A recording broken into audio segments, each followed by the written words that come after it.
Alors à Merci beaucoup, présent, Sébastien. Vincent, merci à toi.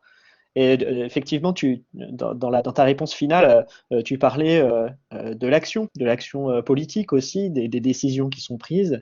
Et on va à présent parler de ce sujet avec Anna Zilinska, qui est maître de conférences en philosophie à l'Université de Lorraine, sur ce sujet précisément du débat public et de l'implication citoyenne sur les questions sanitaires et plus spécifiquement sur cette question des vaccins.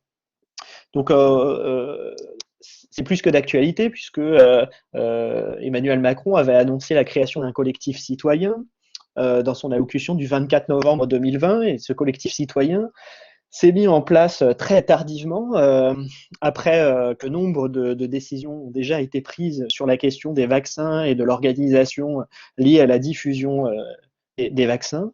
Ce collectif citoyen interroge, et notamment interroge en termes de démocratie en santé, les politiques publiques qui sont mises en œuvre, la place du citoyen, quelle, euh, quelle méthode de concertation, qu'est-ce qu'on peut en attendre, comment est-ce qu'on peut procéder pour consulter les citoyens, quelle est la place du débat public sur ces questions sanitaires. C'est des questions qui restent vraiment ouvertes et qui sont plus que d'actualité. Alors Anna Zilinska va nous éclairer sur le sujet. Donc, à présent, je te laisse la parole.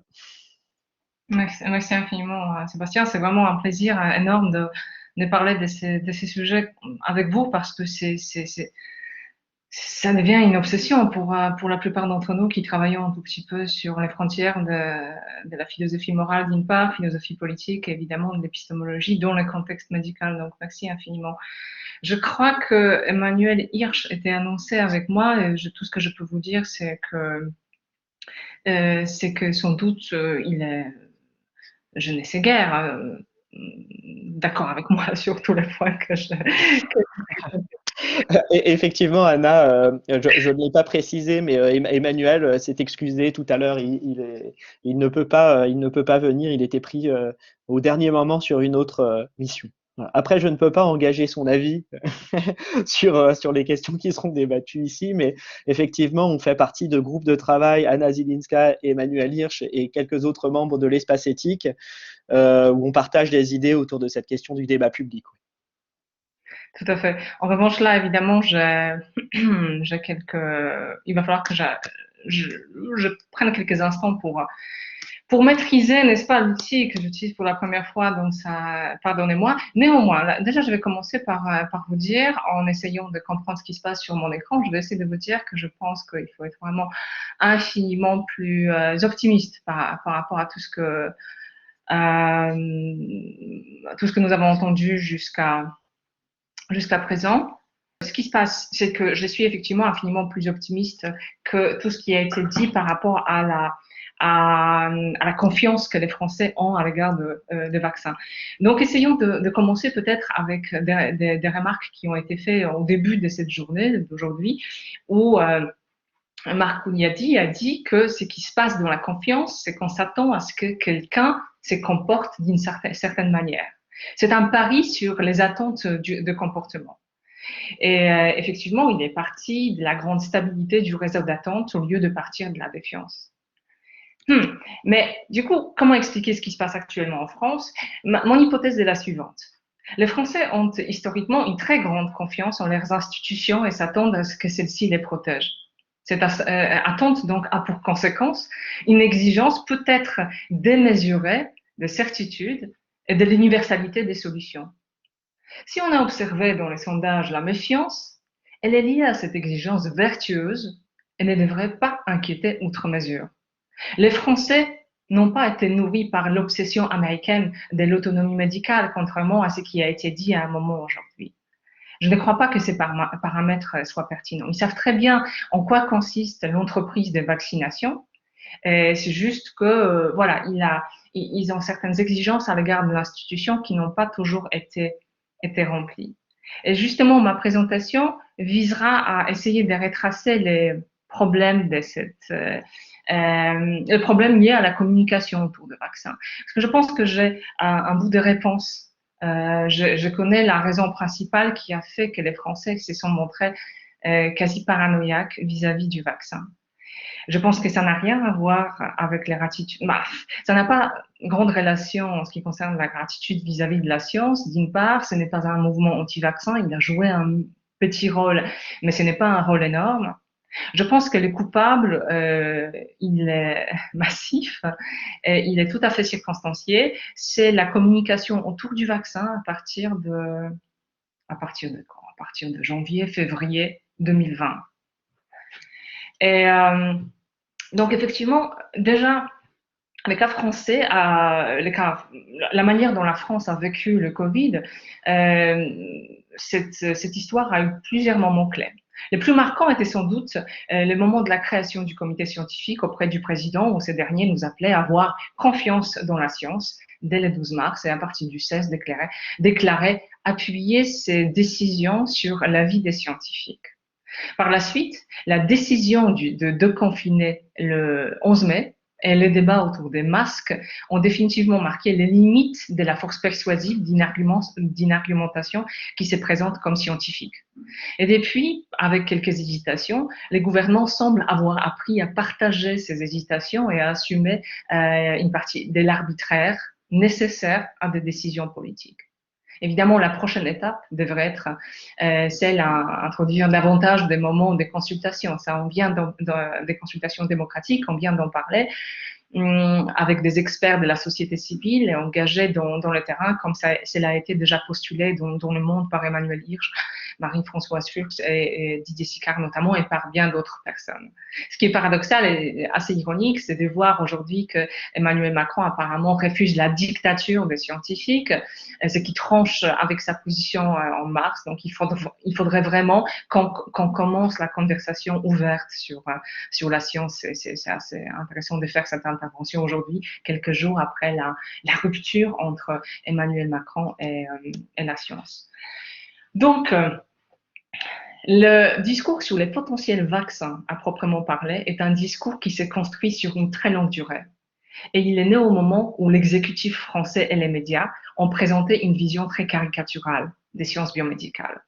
Les conséquences de ces processus sont potentiellement donc catastrophiques. La méfiance de plus en plus grande à l'égard de la science, le développement de l'alterscience, les théories du complot, la crise du Covid a offert au grand public un spectacle rare. Donc, c'est le travail qu'on pouvait voir, le travail des doutes et les tâtonnements créatifs des sciences biomédicales. Tout cela a pu être observé par des milliards de personnes. Ces personnes pouvaient voir donc que les sciences ne sont ni dogmatiques, ni apodictiques, ni convaincues de leur infaillibilité.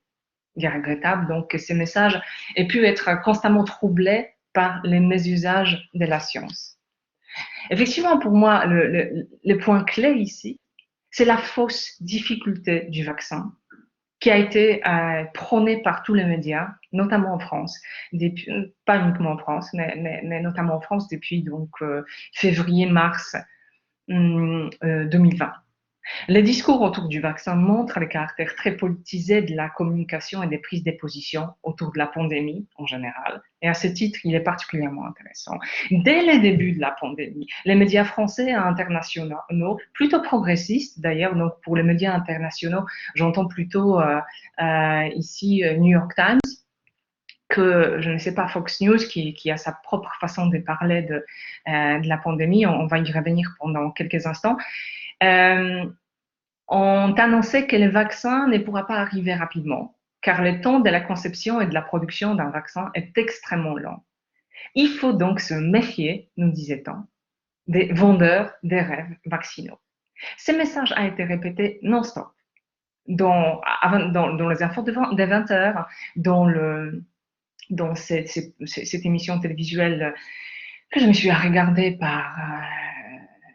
à regarder par La détestation de soi, je crois, qui passe sur France. Bref, c'est dans l'air, je crois, pour voir comment on parle de ces questions vaccinales. Et ce type de message a été constamment présent dans les médias sans qu'il y ait vraiment des experts vaccinaux. Non pas que les experts en épidémiologie soient innocents. Vous allez voir quelques citations qui sont intéressantes. Donc, produire un vaccin, c'est une tâche infiniment longue, disait-on. Il faut penser en termes d'une décennie, ou presque. Effectivement, entre janvier 2010 et juin 2020, l'Agence fédérale du médicament américaine a donné le feu vert à 21 vaccins, dont 4 de façon accélérée. La période de développement du vaccin durait alors en moyenne environ 8 ans.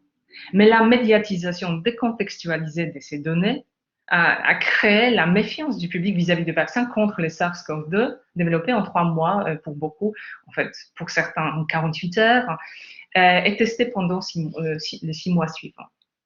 Ce qui manque dans cette information que je viens de vous lire à propos de la FDA est une précision essentielle. Depuis des années, plusieurs laboratoires, Moderna, Institut Génère, pour ne citer que, ont travaillé sur des vaccins contre certaines maladies clés, Zika, Ebola, MERS, etc., d'une façon qui a changé le paysage vaccinal mondial.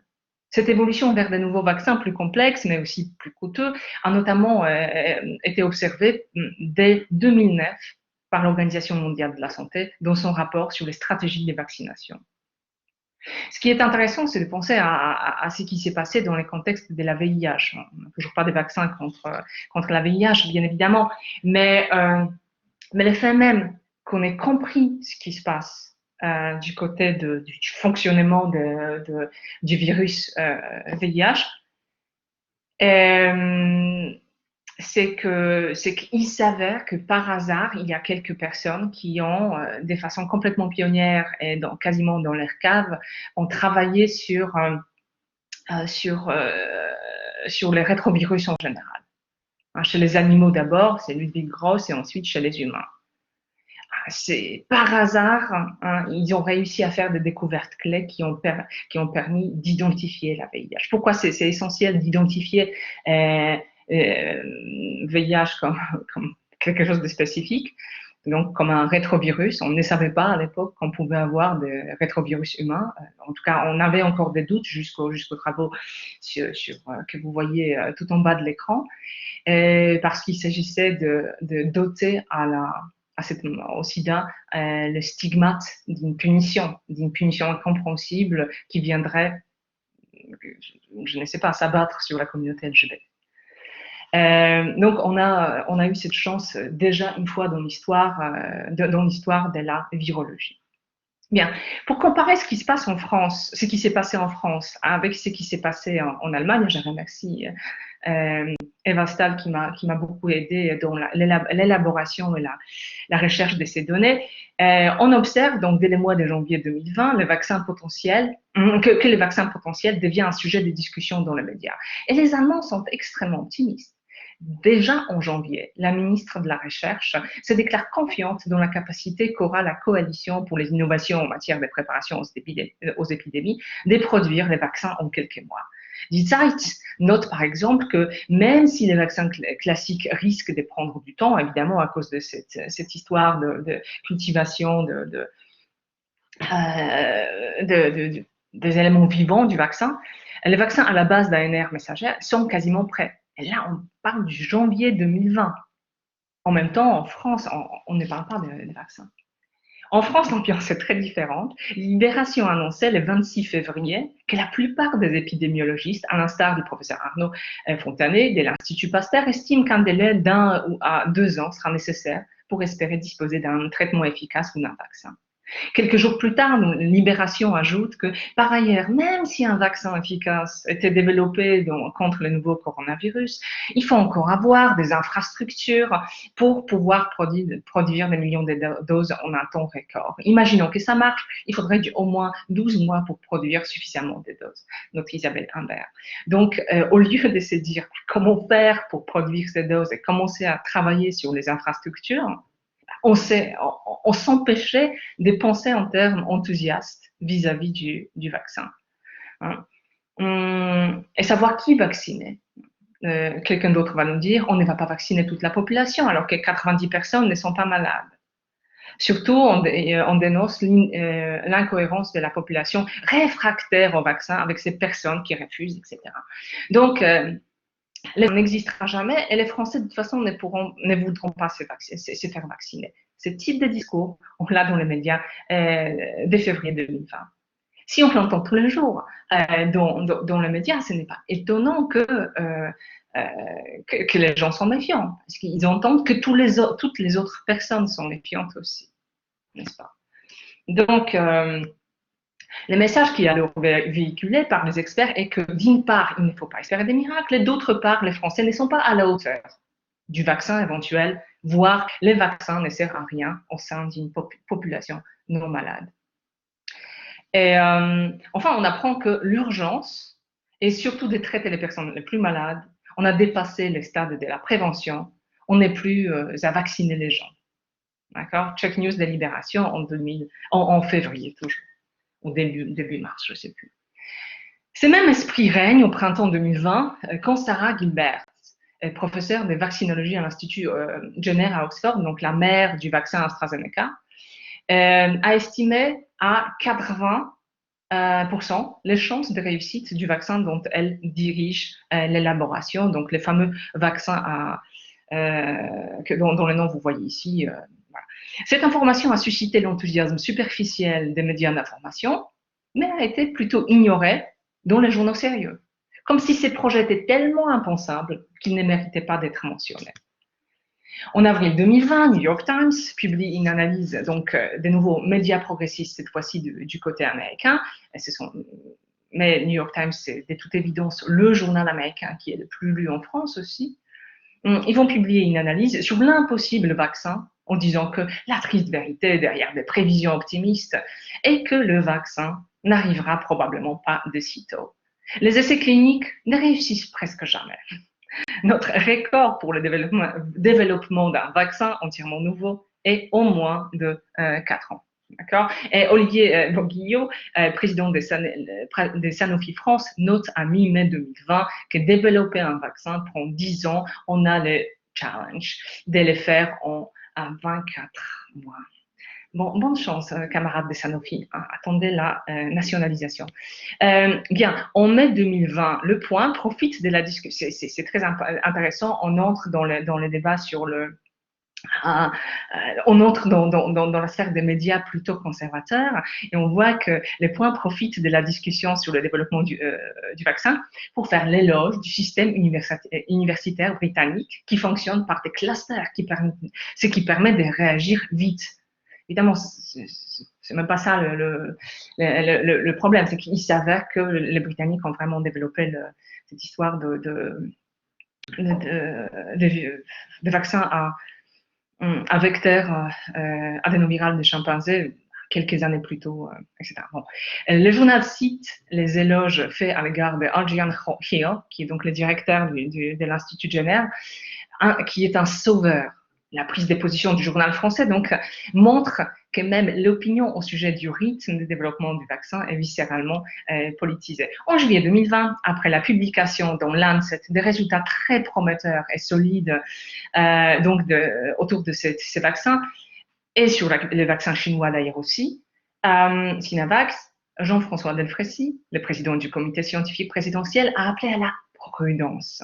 Faisons très attention à ces annonces. L'industrie pharmaceutique, c'est normal, veut pousser les avancées qui peuvent arriver. Moi, je suis extrêmement prudent.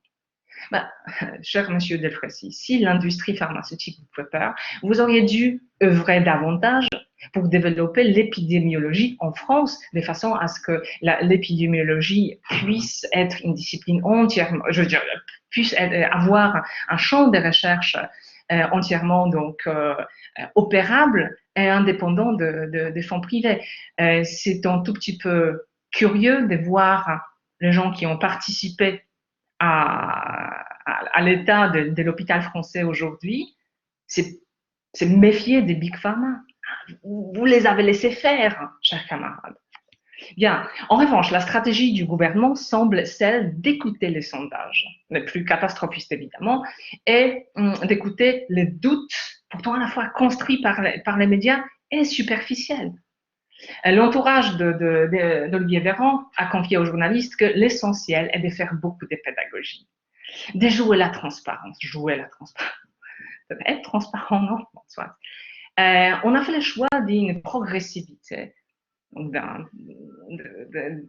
d'une vaccination très lente. Car on est face à une population très sceptique. Donc, les Français, vous êtes coupables. On préfère accumuler les preuves avant d'ouvrir massivement la vaccination en France. Ah bon? Comment vous allez accumuler les preuves? Demandez les scientifiques. Là, pour les coups, c'est le moment de demander aux scientifiques les preuves. Ils ne vont pas attendre une accumulation magique. Sur les plateaux télévisés, Véran donc précise que la vaccination prend du temps car il est nécessaire de recueillir le consentement des personnes concernées. Si cette situation peut être délicate dans le contexte des EHPAD où une grande partie des résidents ont des problèmes d'autonomie décisionnelle et de ce fait a besoin de consulter un tiers, pourquoi ne pas ouvrir la possibilité de s'inscrire à des personnes vulnérables hors EHPAD qui souhaitent se faire vacciner, pas uniquement selon les critères d'âge. Il y a tellement de populations vulnérables, jeunes, 50, 60 ans. Bref, les critères sont curieux. Mais ça, c'est encore une citation assez fascinante. Mi-janvier, Alain Fischer nous dit, pour justifier le démarrage très lent de la campagne vaccinale, que certains disent il faut aller plus vite, d'autres disent oh là là, mais ce vaccin a été préparé en moins d'un an, c'est beaucoup trop rapide, etc. Comment Alain Fischer peut avoir ce genre de discours? Je veux dire, vous ne pouvez pas juste écouter les sondages, prenez la décision. Donc, de toute façon, il y a des insatisfaits dans les deux sens. De nouveau, prenez la décision et ne soyez pas dans cette attente de bénédiction du public. On ne peut pas contenter tout le monde. Ben non, justement, c'est pour ça qu'on a besoin un petit peu des experts pour en savoir davantage. Oui, donc les vaccins, c'est très politisé. Je ne sais pas si j'ai encore quelques instants, je vois qu'il y a des choses qui se disent sur le chat, mais que je ne vois pas parce que l'écran est entièrement pris mon écran en tout cas est entièrement pris par ma diapositive. Donc dites-moi vocalement s'il y a quelque chose qui ne va pas. Sinon, je ne vais jamais les savoir. Super. Donc, aux États-Unis, les divisions concernant l'attitude à l'égard de la science sont bien connues. En novembre 2020, il semblait y avoir un écart de 19 points entre les démocrates qui étaient pro-vaccin et les républicains, entre les gens qui étaient pro-démocrates qui étaient pour les vaccins et les républicains dont seulement la moitié voulaient se faire vacciner. De façon générale, l'envie de se faire vacciner a augmenté aux États-Unis depuis septembre 2020 et est passé de 51% à 60%, donc c'est assez intéressant. Les démocrates témoignent alors d'une grande confiance à l'égard des scientifiques, tandis que les républicains étaient plus de 2 fois plus méfiants. Ça, ce sont des divisions tout à fait classiques et elles sont difficilement dépassables. Je pense qu'en France, ces divisions ne sont pas aussi ancrées. Ça fait partie de cette hypothèse que je suggérais dès le départ. Je pense qu'elles sont beaucoup plus souples et voilà. Ce qui est intéressant aussi, indépendamment vraiment de divisions concrètes, c'est que l'enthousiasme pour la vaccination semblait signifier au début de la pandémie la préoccupation prétendument exagérée pour l'économie.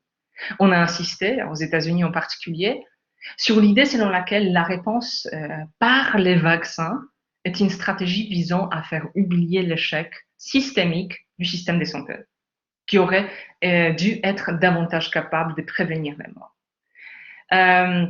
Donc, c'est faussé entre deux discours. C'est celui qui insiste sur l'intérêt pour le système de santé publique d'un côté, celui qui se prononce en faveur de l'innovation et qui permettra de dépasser les difficultés du dit système de l'autre, n'était pas inévitable, même s'il était bel et bien formé.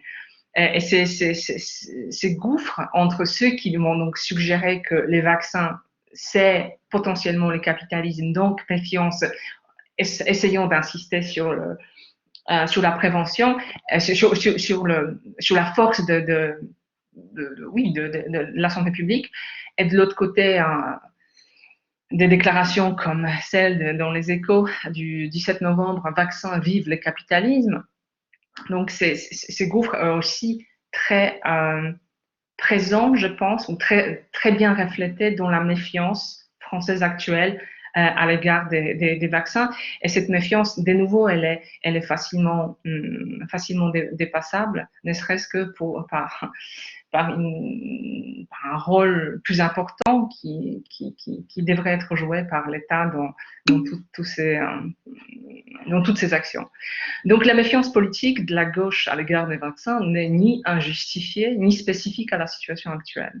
Il a été noté que la politique vaccinale du capitalisme philanthrope pouvait susciter des doutes quant à son bien fondé. Ce n'est pas l'idée du vaccin qui est en cause ici, donc ce ne sont pas des anti-vax, mais la manière dont celui-ci est posé comme une solution superficielle d'un problème complexe. Juste pour vous donner une idée concrète, le paludisme n'est pas, par exemple, un problème purement médical, mais un problème structurel devant être traité par des moyens politiques impliquant des considérations sur la justice sociale. Et Emmanuel Byrne et Judith Richer montrent que la lutte contre le paludisme, qui passe exclusivement par l'inoculation proposée par la Fondation Bill and Melinda Gates, a comme conséquence l'oubli de la nécessité de l'aide systémique dans les pays concernés et accompagne des processus de privatisation qui fragilisent les structures locales. Donc ça, c'est une chose qui est tout à fait intéressante. Bien, il y avait ce tableau qui est sorti, qui a été publié, je crois, en octobre par The Nature. Nous voyons que notamment la Pologne et la Russie, ce sont des mauvais élèves extrêmement méfiants à l'égard de la vaccination. La Chine, évidemment, un soutien absolu. Donc, les Chinois sont extrêmement pro-vaccin, les Polonais, au contraire, c'est tout à fait délicat. Donc, d'un côté, nous avons une population qui, depuis 25 siècles, se développe dans l'ombre de Confucius et de l'idée d'une responsabilité partagée pour le bien-être de la communauté et accessoirement habituée à des épidémies. Et de l'autre côté, c'est la Pologne, vous avez une population d'un pays qui est devenu, après une période de quasiment 2 siècles d'existence de façon non étatique ou quasi étatique, un terrain d'expérimentation du néolibéralisme et de l'individualisme. Des facteurs individuels qui motivent donc les anti-vax et les refus du vaccin ne sont pas sans importance, mais les différences les plus massives sont liées à des histoires politiques, anthropologiques, économiques et culturelles des pays. Mais de façon anecdotique, et ça c'est le côté plutôt positif de nouveau, il y avait un petit scandale, quelques célébrités se sont fait vacciner en Pologne un tout petit peu en passant devant tout le monde.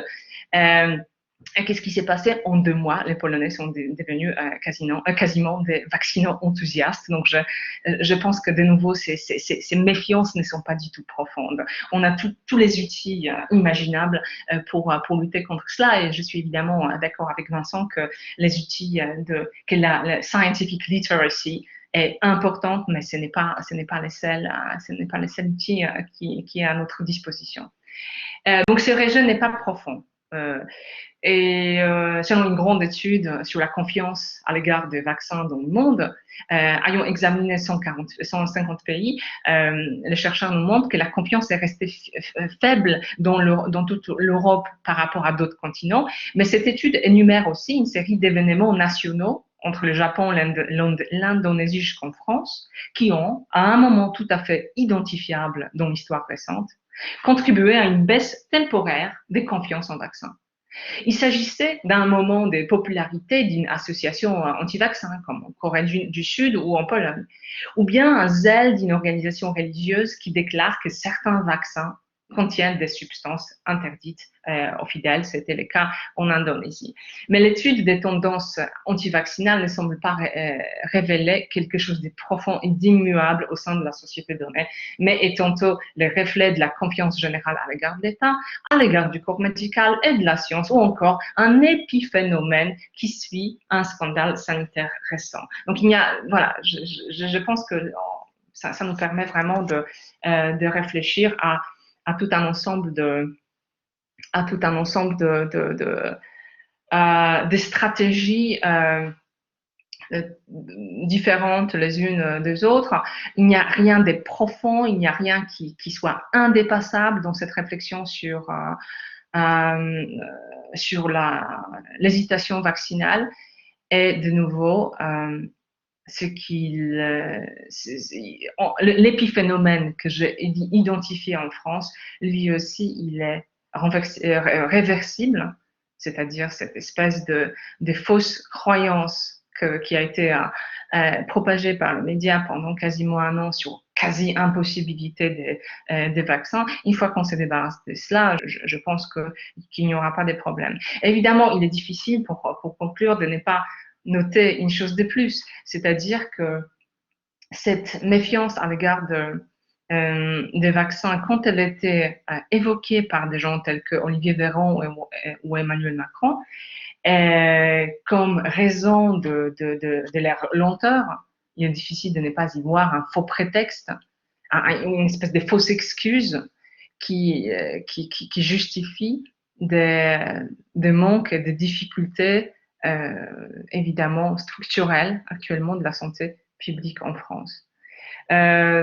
Donc, commençons, là on l'a fait, mais continuons à vacciner toutes les personnes qui se manifestent. Et si les problèmes de la résistance réapparaît à un moment clé d'ici quelques mois, quand tout le monde, je veux dire, toutes les personnes volontaires seront vaccinées, dans ces cas, on va peut-être pouvoir avoir sérieusement cette conversation. Mais à ce stade, cette insistance sur la méfiance des Français, ça ne fait que renforcer certaines craintes, certains préjugés, aussi culpabiliser les personnes qui se posent des questions. Et donc, à ce titre, c'est complètement contre-productif. Voilà, merci infiniment.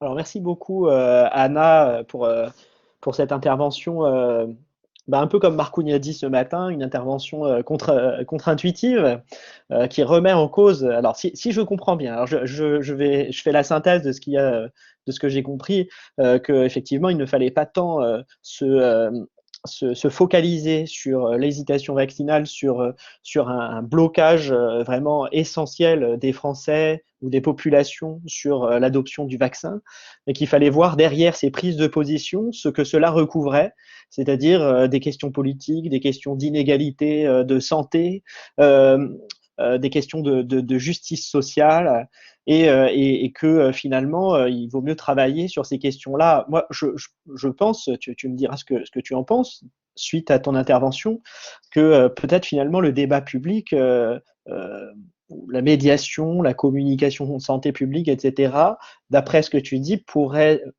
finalement un peu moins se concentrer sur cette question-là de l'hésitation vaccinale, et enfin, en tant que telle, et se concentrer davantage sur d'autres questions que se posent les Français, comme la priorisation de l'accès aux vaccins, les populations visées par ces vaccins, la question du consentement, de savoir quelle procédure on met en œuvre, la question de l'accès et de l'organisation pour l'accès aux vaccins, tout un tas de choses qui finalement peuvent être bloquantes et qui méritent d'entrer dans le débat public de manière peut-être beaucoup plus vive que cette question de l'hésitation vaccinale. Finalement, qu'est-ce que tu en penses? Complètement. Tu vois, jamais on a posé aux Français la question de savoir qui doit être prioritaire pour les vaccins. Jamais on a posé la question de savoir comment gérer exactement le confinement et les limitations de toutes sortes.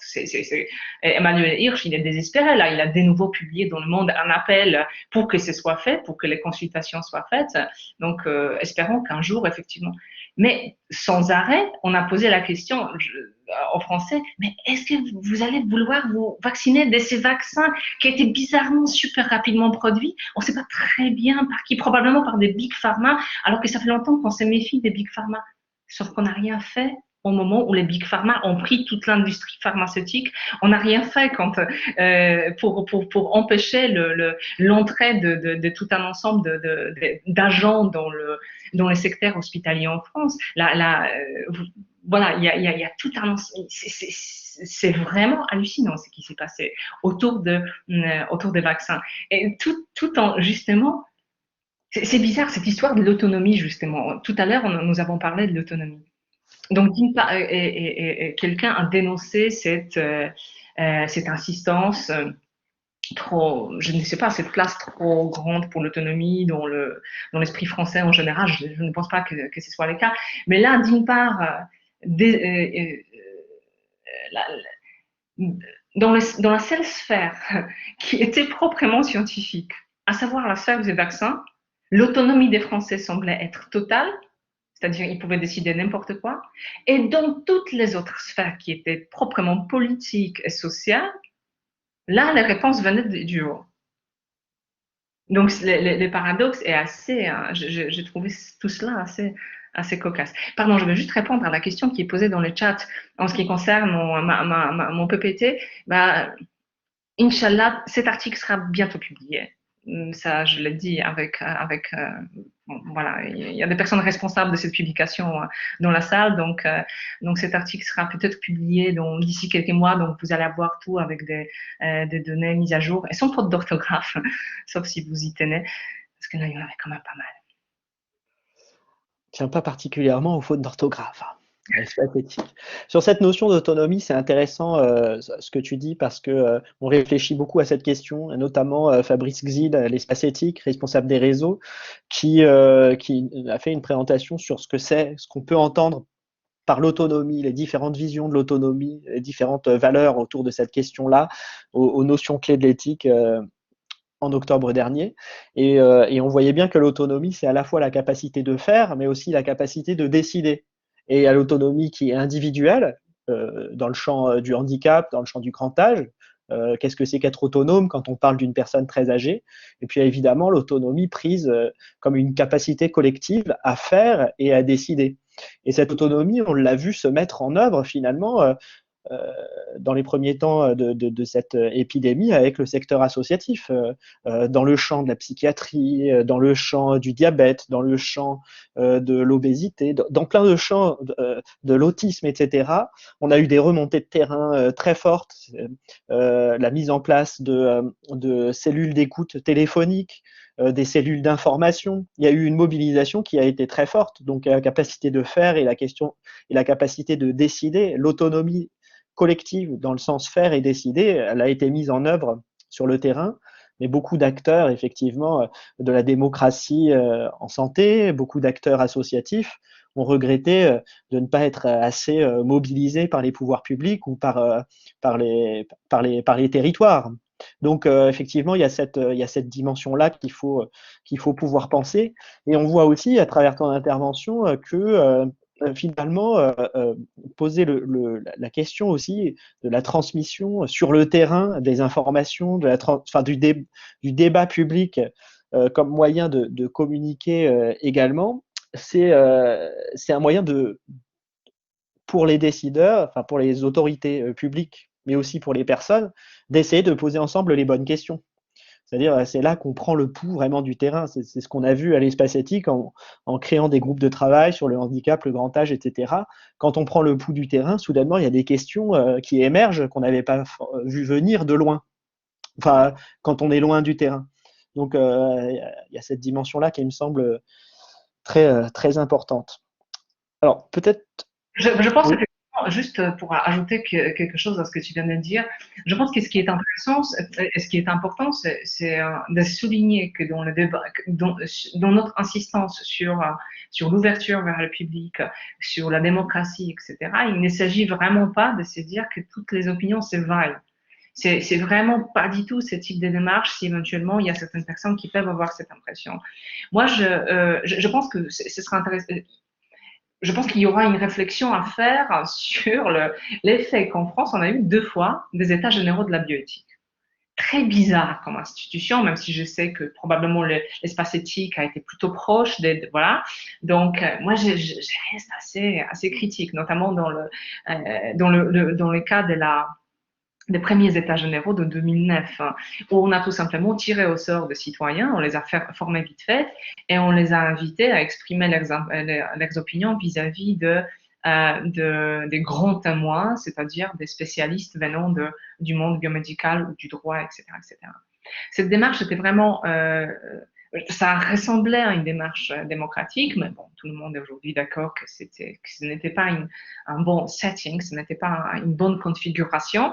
Et on pense que ce n'était pas une bonne configuration parce que tout simplement les personnes qui ont été tirées au sort, vraiment, elles n'avaient pas un intérêt foudroyant pour ces questions. Elles étaient intimidées par les grands témoins, donc par les experts, etc., etc. Donc, ce n'est pas du tout de ce type de dialogue entre un public, béotien, disons, qui a le droit de rester béotien, qui a le droit de ne pas s'intéresser à ces questions.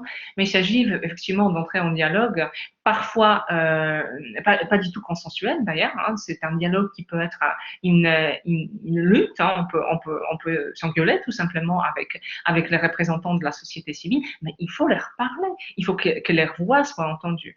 Là, par exemple, parmi je vais arrêter, hein, mais la chose qui me paraît particulièrement intéressante à propos de la politisation du discours, c'est la question du confinement.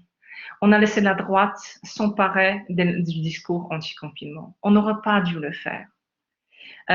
On aurait dû avoir une voix au centre qui propose une contestation ou une critique ouverte du confinement à laquelle d'autres personnes vont répondre. Ces dialogues auraient dû être infiniment plus transparents. Car on va se retrouver vraiment avec, je pense que les sondages Marine Le Pen et Emmanuel Macron, les sondages présidentiels qui est assez surprenant, Marine Le Pen s'est entièrement emparée du discours anti-confinement. Elle est gagnante ici. Et c'est un discours qui dépasse les clivages droite-gauche. Et la gauche aurait dû avoir une petite, la gauche, le centre, aurait dû laisser s'exprimer ses craintes et ses doutes. Et je ne sais pas pourquoi on a échoué ici. En réalité, ce que tu dis, c'est qu'il ne faut pas se laisser enfermer dans l'alternative science-patience. Dans l'alternative, y a des décideurs en gros, qui disent oui à tout et d'autres qui disent non à tout et qui sont dans la subversion, mais qu'il faut créer un débat plus fin et que ce débat plus fin, il peut se créer avec les gens en posant les bonnes alternatives. Moi, si tu veux, les états généraux de la bioéthique de 2011, de 2018, on a participé, c'était la loi de 2011. Les états généraux de la bioéthique en 2018 pour la loi qui va probablement être votée cette année, la loi de bioéthique. On a beaucoup réfléchi à l'espace éthique sur la manière de mobiliser les citoyens pendant ces états généraux, parce que ça n'allait pas de soi. Et notre idée, c'était de clarifier au maximum à quoi servent ces états généraux, quelle va être la méthode qu'on va utiliser, quels vont être les résultats, comment la parole des gens va être prise en compte pour ne pas promettre des choses qu'on ne peut pas tenir, parce que ça, c'est complètement destructeur du débat public. Quand on fait croire des choses qu'on promet, des choses qu'on ne tient pas. Et ma conclusion, en tout cas mon idée pour ces états généraux de 2018, c'était de dire, évidemment, on ne va pas faire la loi, l'espace éthique Île-de-France, et puis une centaine de personnes réunies dans un amphi plusieurs fois par semaine, comme ça, sur différentes questions. Mais par contre, ce qu'on peut faire tous ensemble, c'est d'éclairer le débat, c'est-à-dire de donner la parole aux personnes, de voir quelles sont les valeurs qu'ils portent, quelles sont les finalités qu'ils voient à la génétique, aux neurosciences, à l'intelligence artificielle. Quelles sont les finalités pour eux désirables, quelles sont les conséquences qu'ils craignent, les conséquences qu'ils désirent, quelles sont les valeurs qui semblent s'opposer ou qui semblent être complémentaires. Et pour moi, cette phase-là, c'était une phase d'apprentissage, si on veut, de construction des opinions, enfin de construction d'espace public, vraiment au sens d'Arendt, qui est vraiment nécessaire en démocratie et qui permettait de construire vraiment les désaccords qui allaient pouvoir se faire dans l'arène publique, alors pour le coup vraiment politique, par la suite. Et moi, j'ai vu le rôle de l'éthique ou le rôle qu'on pouvait avoir dans ces états généraux de la bioéthique, non pas comme un rôle à proprement parler politique de décision, mais comme un rôle de construction des désaccords et d'éclairage de désaccords. Et je pense qu'il y a plusieurs modèles démocratiques, la démocratie représentative, participative, la démocratie délibérative. Et là, pour le coup, on était davantage dans la préparation d'un débat politique. C'était une phase pré-politique, quoi, finalement. Donc, quel modèle choisir pour la concertation autour de la pandémie? Est-ce que c'est un modèle de ce type-là? Est-ce que c'est un modèle du type Convention citoyenne pour le climat? C'est vrai qu'il y a une vraie réflexion à part entière, une réflexion vraiment politique, même de philosophie politique à mener là-dessus. Je ne sais pas ce que tu penses de cette analyse-là. Tu vois, je pense que par exemple en 2018, c'était infiniment meilleur évidemment que ce qui s'est passé en 2009. 2009, c'était vraiment, c'était un coup d'essai aussi. C'était presque. Oui, J'y étais, je veux dire, je suis allée à 2 réunions et c'était à la fois émouvant, absurde, mais touchant aussi du côté. Cet effort était touchant. Effort de l'État, j'entends aussi.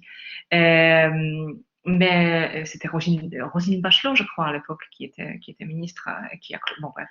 Mais je pense qu'en 2018, parmi des nombreuses bonnes idées de ces États généraux, on retrouve notamment la création d'un site Internet vraiment très bon, où vous avez tout simplement listé tout un ensemble de choses et vous avez, ou non, c'est pas vous, c'est CNE qui l'a fait, je sais plus. Donc c'est oui, CNE. c'était Donc ils ont créé un très très beau site internet où il y avait un forum où les gens pouvaient exprimer leurs craintes de façon tout à fait éloquente et vraiment bien informée. Et ensuite, le CCNE lui-même, il a lu attentivement ce site internet et il s'est exprimé au sujet des craintes des citoyens. Cette partie était excellente. Là, je trouve que là, c'est une solution idéale. Je ne vois pas comment on peut faire mieux.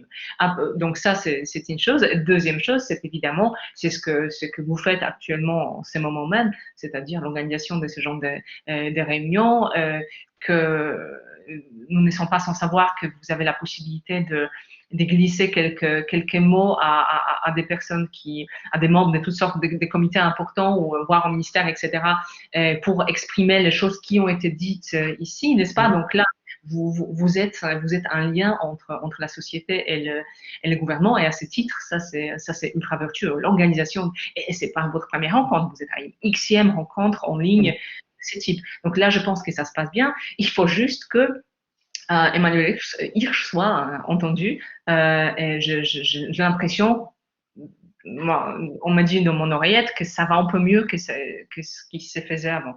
Hmm. Donc, Effectivement, en tant qu'acteur, en tout cas de la démocratie en santé, accompagnant, on va dire accompagnant de la démocratie en santé à l'espace éthique, on accompagne des associations, on crée des groupes de travail pour discuter des sujets, pour essayer de démêler la complexité de ces sujets, comme le groupe sur le vaccin, par exemple.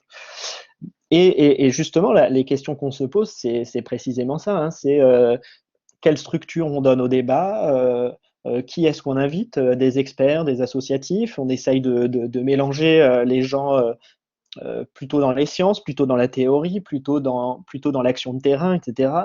On essaye aussi de mettre à disposition du public des données, des études, des ressources. Et c'est comme ça qu'on essaye vraiment d'être aussi, en tant qu'espace éthique, des producteurs d'espaces publics de dialogue. Et c'est pas une fonction qui est simple, hein. C'est une fonction qui nous questionne, qui n'est pas du tout évidente à mener. Et les résultats, enfin, on peut toujours avoir un regard critique sur les résultats pour essayer de faire mieux, pour essayer de faire différemment, hein, c'est sûr. Donc c'est cette démarche-là qui nous semble aujourd'hui fondamentale. Ce qui nous a vraiment marqué au début de l'épidémie, ça sera peut-être la même chose sur les vaccins, mais c'est la parole associative qui paraissait qui est un peu relégué dans un premier temps et qui faisait remonter vraiment des difficultés de terrain qu'il fallait pallier le plus vite possible, hein. Les difficultés des parents qui avaient le retour de leurs enfants en situation de handicap, les enfants habituellement hébergés dans des établissements, dans des internats et qui finalement pendant la crise sanitaire, préféraient revenir chez leurs parents, donc des difficultés liées voilà, à ça, des difficultés d'intervention au domicile pour le grand âge, pour le handicap, des difficultés du confinement pour les personnes autistes, etc. Et donc, il y avait tout un tas de choses. Et effectivement, on se concentre parfois médiatiquement sur des grandes questions qui sont certainement intéressantes, certainement qu'il faut les traiter, mais qui sont parfois à côté des préoccupations très quotidiennes que les gens peuvent avoir sur le terrain, quoi. Donc, d'où l'idée effectivement de concertation qui semble nécessaire. c'est parfait, comme ça on a terminé sur un petit éloge, mais aussi une belle description des fonctions et des responsabilités de l'espace éthique. Je suis ravie d'avoir ouvert vers cela. C'était pas volontaire, hein. C'était pas du tout volontaire. Et puis peut-être que dans ton intervention, peut-être pour finir ce dialogue ensemble, tu parlais à la fois du choix de la pédagogie et du choix de la culpabilisation. Alors, d'un côté, on fait le choix de s'adresser aux personnes d'une manière très particulière, de la manière pédagogique. Qu'est-ce que ça signifie de s'adresser à quelqu'un comme un pédagogue? Et du type, vous n'avez pas compris, on va vous réexpliquer, etc. Donc il y a cette dimension-là qui inscrit le débat public dans une perspective bien particulière, peut-être, dans ce que tu disais. Et puis le choix de la culpabilisation, c'est finalement, ça questionne. Alors je ne sais pas si tu as un avis là-dessus, mais le rôle des émotions et du jeu sur les émotions dans le débat public. Quand on joue sur la honte, quand on joue sur la culpabilité, quand on joue sur la publicité, par exemple, a joué pendant très longtemps, peut-être plus trop maintenant, mais a joué pendant très longtemps sur la honte. Ah, si tu n'as pas les baskets, hein, tu vas être rejeté à l'école. Euh, voilà, c'est un choix aussi en termes de débat, je trouve ça. D'une part, bien sûr, mais oui, d'accord. Je pas vu ça comme ça. Moi, pour moi, cette histoire de culpabilité est liée surtout à ma réflexion. On peut en parallèle sur le populisme en général, dans la mesure où tout simplement j'essaye, c'est plus difficile quand vous avez une personne en face, hein. Mais dans mes écrits, quand je suis loin de certains genres de discours, j'essaie de comprendre les raisons d'être du populisme et de certaines attitudes vraiment pas très sympas. Et les raisons d'être de ces attitudes, c'est la privation de quelque chose. Donc la privation de quoi? Il faut essayer. Bon, il y a toute une littérature sur le populisme sur ces raisons. Donc le pire, c'est évidemment de qualifier les gens d'être bêtes car adhérents au populisme. Ça, c'était un effort qui a été fait à gauche par Ernesto Laclau et par Chantal Mouffe, de dire que les gens qui adhèrent au discours populiste, ce sont des gens qui disent quelque chose d'important sur leur insatisfaction du libéralisme, par exemple. Ce ne sont pas des gens bêtes, ils ont raison de se révolter. Après, la question est celle de savoir comment canaliser cette révolte. Donc, ce n'est pas en disant aux gens qui sont bêtes qu'on va les aider à changer d'avis. Moi, dans les contextes du vaccin, mais dans le contexte des conversations privées, donc d'un côté j'écris évidemment, mais de l'autre côté, quand je vois une personne qui ne veut pas se faire vacciner, ma première réaction est de dire chouette, une dose de plus pour moi, je vais pouvoir comme ça venir te voir. Non, mais il faut montrer que c'est quelque chose que je veux à 100%. Et je n'ai pas de doute. Et je ne veux pas que toi, tu te vaccines. Je veux me vacciner pour pouvoir venir te voir sans crainte. Là, je parle de personnes plus âgées, par exemple, ou des personnes à l'étranger. Et, comme je donnais cet exemple polonais, il n'est pas si anecdotique que ça, n'est-ce pas? Le fait que les gens que les gens à qui qu'on envie un tout petit peu pour d'autres raisons ont ces vaccins, c'est qu'il doit être véritablement désirable. Donc là, du coup, ma réponse à ta question est un tout petit peu perverse parce que tu m'as invité à me défaire des émotions, alors que j'essaye de nous inviter à jouer avec d'autres émotions, avec des émotions d'adhésion plutôt que du rejet, en fait. Mais c'est parce que je ne crois pas du tout que, ah oui, nous sommes tous émotionnels, camarades. Ah oui, oui, non, mais mon idée n'était absolument pas d'essayer de se détacher des émotions, au contraire, hein. Enfin, voilà, on lance un dossier, le prochain dossier de la Revue française d'éthique appliquée, ça sera justement sur les idées et les émotions. Donc voilà, on sera dedans. Et puis quand on travaille auprès des soignants dans le domaine de l'éthique, que ce soit dans l'hospitalier ou dans le médico-social, on comprend très vite que l'émotion joue une place vraiment très importante, quoi. Ce qui me semble intéressant, oui. À ce titre, j'ajoute juste que je pense que vraiment, on n'est pas obligé de voir l'émotion comme étant le contraire de la raison. Il y a des très belles théories que tu connais aussi bien que moi qui suggèrent donc des théories d'Antonio Damasio, par exemple, ou d'autres, qui suggèrent que, pas Alain Damasio, hein, Antonio Damasio. Je sais que toi, tu sais, mais pour les camarades qui peut-être moins lu. Donc, des théories qui suggèrent que les émotions sont en fait des versions, sont quasiment aussi rationnelles que la rationalité, sauf que ça passe par un circuit plus court. Donc, parfois, ça se trompe. Mais quand ça se trompe, ça peut être éventuellement repris. Sauf que, voilà, cette reprise doit se faire, doit être faite de manière raisonnable. Donc, il n'y a pas de gouffre ici. Il ne faut pas avoir peur des émotions. Elles nous accompagnent. Et là, voilà, elles nous accompagnent. Hein, oui, c'est intéressant. Je partage ce que tu dis. Moi, ce qui me semble intéressant pour conclure cette journée-là aussi ensemble, hein, c'est de se dire que ce qui est important, c'est aussi, tu parlais de la parole, de l'échange interpersonnel en disant, moi, quand je parle, je dis ça à telle personne. Et on peut parler aussi des acteurs de soins de terrain euh, qui, euh, qui, euh, qui font le lien avec les personnes, entre les grandes institutions et les personnes vraiment sur le terrain, les pharmaciens, les médecins généralistes, les infirmiers libéraux, les auxiliaires de vie, etc. Et je pense que ça sera intéressant lors d'une journée future ou dans un groupe de travail, d'avancer davantage sur cette idée de la communication au plus près du terrain aussi, ne pas considérer uniquement la communication comme comme quelque chose qui se fait d'une institution vers des populations, mais vraiment ce qui se fait aussi au sein de la population. Ça me semble vraiment fondamental d'avoir cette clé d'analyse. Hein. Je le disais un petit peu en introduction, mais je pense que c'est quelque chose qu'il faudra approfondir. Et une autre dimension à approfondir aussi, comme euh, comme nous le signalait Tania Louis dans les messages, c'est les professionnels de la médiation scientifique. Voilà. Travailler davantage avec eux, voir davantage quels sont leurs enjeux pendant la crise, avant la crise et au-delà de la crise. Donc voilà, je pense qu'on a des perspectives de travail à partir de cette journée. Donc voilà, c'est beaucoup de choses positives. Je te remercie beaucoup, Anna, pour cette discussion. Et puis, je remercie aussi toutes les personnes qui se sont connectées avec nous aujourd'hui, hein, qui ont suivi la journée. Je pense que les vidéos seront en ligne la semaine prochaine, en tout cas très bientôt, pour reprendre l'ensemble des contenus, hein, si vous n'avez pas pu assister à l'ensemble de la journée.